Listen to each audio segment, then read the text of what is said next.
my girlfriend announced. I'm moving in with my ex to co-parent better. You'll understand someday, I said. Absolutely. Then I helped her pack and drove her there myself. What I left in their mailbox made her ex kick her out within 48 hours. I, 36 male, was with Jessica, 33, for 2 years.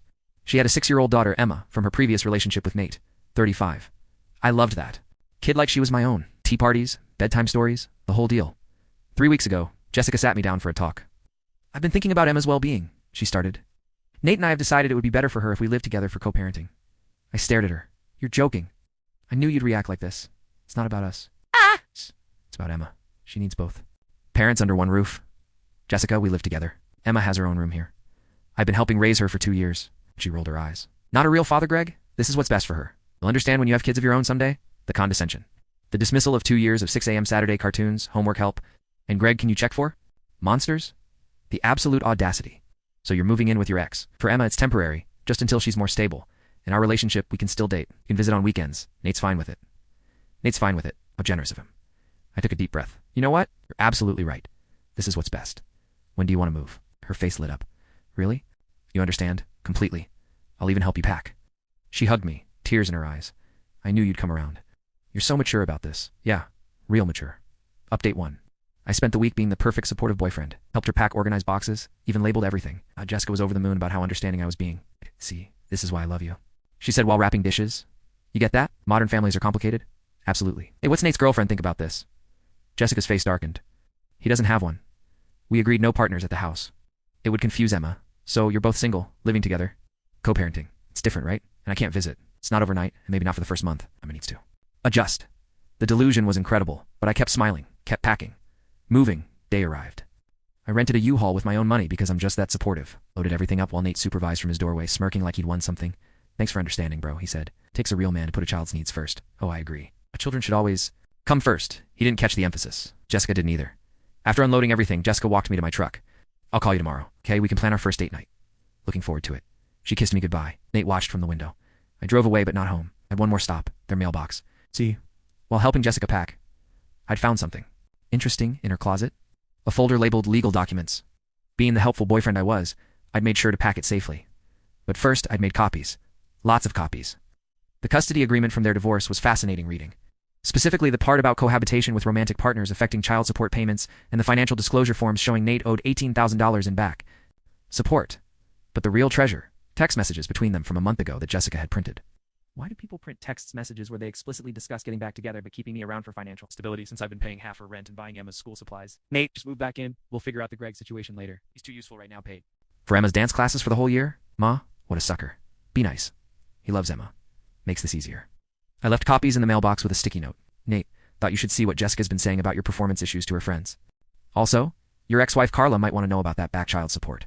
Already sent her copies. Good luck with the new roommate, Greg. The performance issues thing. Made that up. But cheaters are always paranoid about what else their partner might be sharing. Update 2. Good call started at 6 a.m. Jessica. What did you do? Good morning to you too. What's the co-parenting going? Nate's losing his mind. Says you sent him something. He won't tell me what, but he wants me out today. That's weird. I just dropped off some paperwork I found while packing. Thought it might be important. What paperwork? Oh, various things. Legal documents, text messages. You really should be more careful with sensitive information. Silence. Then you went through my things. I was packing them. You asked me to pack everything? Remember? I was being thorough. Those were private, were they? 'Cause Nate seems pretty interested in them now. She hung up, called back 10 minutes later, crying. He's threatening to take me to court. Says I violated the custody agreement by moving in with him. By planning to keep dating you while living with him. Apparently that counts as cohabitation with a romantic partner. Oh no, who could have known? You did. You knew. And you did this on purpose. I did what? Share information? I thought co-parents should have full transparency. Isn't that what you told me? She started screaming about betrayal and trust. I hung up. Nate called next. You think you're clever? Think I'm single. My ex-girlfriend just moved in with her ex. How's that working out? She played you for 2 years, man. And you for longer, apparently. Did you know she told her friend group about your crying episode? The one after you couldn't perform? It's not. She said she never told anyone. Check the screenshots I left. Page 3. There was no page 3. But paranoia is powerful. Kicking her out? That's between you two co-parents. I'm just a guy who helped his ex move. Have a great day. But the real explosion came from Carla, Nate's ex-wife. She'd received my package with documentation of his back child support and screenshots of him bragging to Jessica about hiding income. She called me that afternoon. Is this real? Every word? Check the metadata on. The screenshots if you want. $18,000? That bastard told me he was broke. Apparently not too broke to rent a nice 3-bedroom house for Jessica to move into. Oh, he's done. My lawyer's going to destroy him. Sorry you're dealing with this. Don't be sorry. You're a hero. That money is for my kids' college funds. Update 3. Jessica's world imploded faster than a house of cards in a hurricane. First, Nate kicked her out after finding more evidence I hadn't actually left. His paranoia had him convinced Jessica had been sharing all his secrets with me. She hadn't, but guilty people always assume everyone else is guilty too. She showed up at my door with her car packed full of boxes. Please, I need somewhere to stay just for a few days. What happened to? Co-parenting. He's being ridiculous. He thinks I told you about his private issues. Did you know? I mean, maybe mentioned 1 or 2 things, but nothing serious. Sounds like a trust issue between co-parents. Not my problem. Greg, please, have Emma with me. That hit hard. I love that kid, but I stood firm. You have parents. You have friends. You made your choice. I chose. What was best for Emma? No. You chose to use me as a wallet while planning to get back with your ex. I saw the text, Jessica. Her face went white. Those were taken out of context. He's too useful right now. Needs context.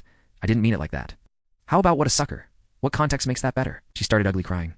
Emma was watching from the car and I felt terrible for the kid, but enabling Jessica wouldn't help Emma in the long run.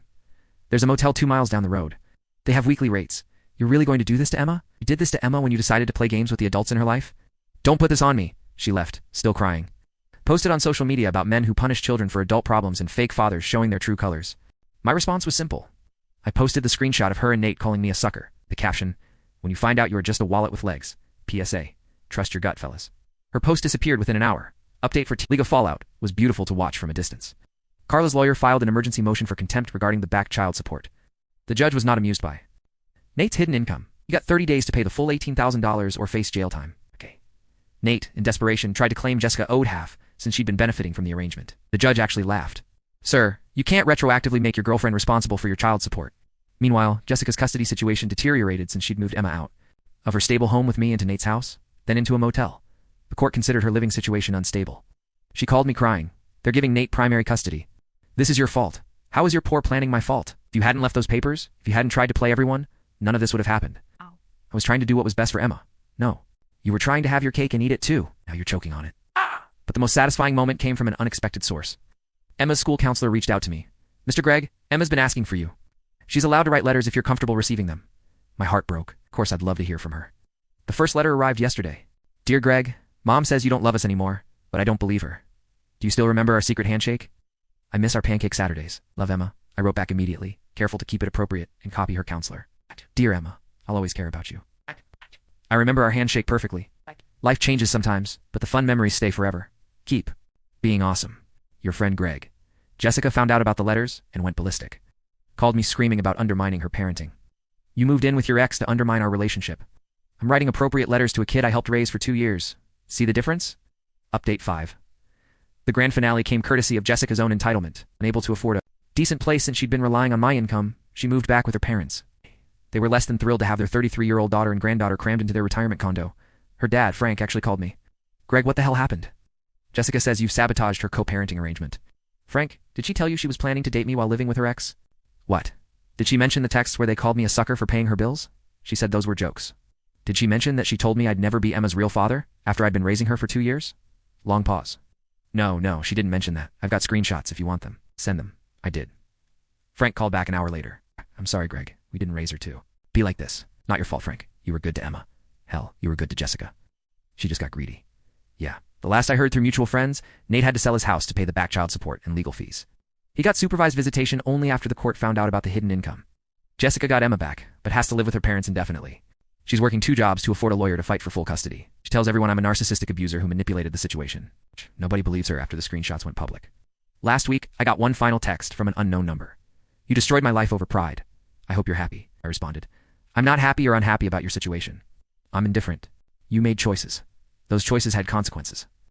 I just made sure the right people knew about them. Emma misses you. It's manipulation and you know it. It's true though, and maybe you should have thought about that before. Treating me like a walking ATM while planning your reunion with Nate. I never loved him. I love you. You love what I provided? There's a difference. Please, can we talk? We just did lose this number.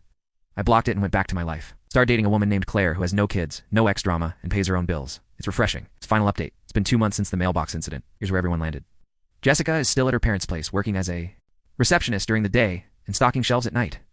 Her social media is full of inspirational quotes about rising from the ashes and strong single mothers. The comments are mostly empty platitudes from other bitter people. Nate is living in a studio apartment, wages garnished for child support. His ex-wife Carla sent me a thank you card with a Starbucks gift card and a photo of her kids at Disney World with the note, the back support paid for this. Thank you for having more integrity than their father. Emma, that still hurts. The counselor says she's doing okay but misses the stability. I've kept all her letters and wrote back when allowed. Always appropriate, always cop it to the counselor. Jessica tried to stop it, but the court said maintaining positive relationships was in Emma's best interest. Some of my friends said I went too far. You didn't have to nuclear option it, they said. But here's the thing. It didn't create the nuclear option. Jessica did when she decided to move in with her ex while keeping me as a backup plan. Nate did when he hid income from his kids. I just made sure the truth came out. Was I petty? Absolutely. Was I wrong? I don't think. So, Jessica wanted to have it all. The ex, the boyfriend, the financial support, the emotional backup plan. She gambled on me being too nice to do anything about it. She lost. The funniest part, about a month ago, Nate tried to reach out to Bro Bond over being played by the same woman. She used us both, man. We should get a beer and compare notes. Nate, you called me a sucker. You were actively planning to use me with her. We're not brass. We're not anything. You both got exactly what you deserved. Come on, water under the bridge. The bridge you both set on fire. Pass. He called me various names and hung up. Looking back, the red flags were there. The way Jessica always compared me to Nate. The way she'd text him constantly about Emma stuff that didn't require immediate responses. The way she'd light up when he picked Emma up, then complain about him the second he left. I was useful. That's all. But hey, at least I helped Emma with her multiplication tables. Taught her to ride a bike without training wheels. Made her laugh with my terrible dad jokes. Those memories are real. Even if Jessica's feelings weren't to everyone asking if I regret it, no, they conspired to use me. I exposed them. Actions have consequences. And to Jessica, since I know you still cyberstalk me, yes, I kept the receipts for everything I bought, Emma. No, I'm not seeking reimbursement. They were gifts to an innocent kid, not investments in your con game. But next time you tell someone they're not a real parent, remember that real parents don't use their kids as manipulation tools. Claire thinks the whole story is insane. Who moves in with their ex while dating someone else? Someone who thought they found a sucker. Did they? For 2 years, yeah, but suckers learn. We're taking a cooking class together. No drama, no schemes, no secret texts with exes. Just normal, boring, healthy relationship stuff. It's nice. Oh, and Nate's house that he had to sell. The one Jessica was so excited to move into, I drove by last week. There's a rainbow flag in the window and a love wins sign in the yard. The new owners seem nice. Karma's funny like that.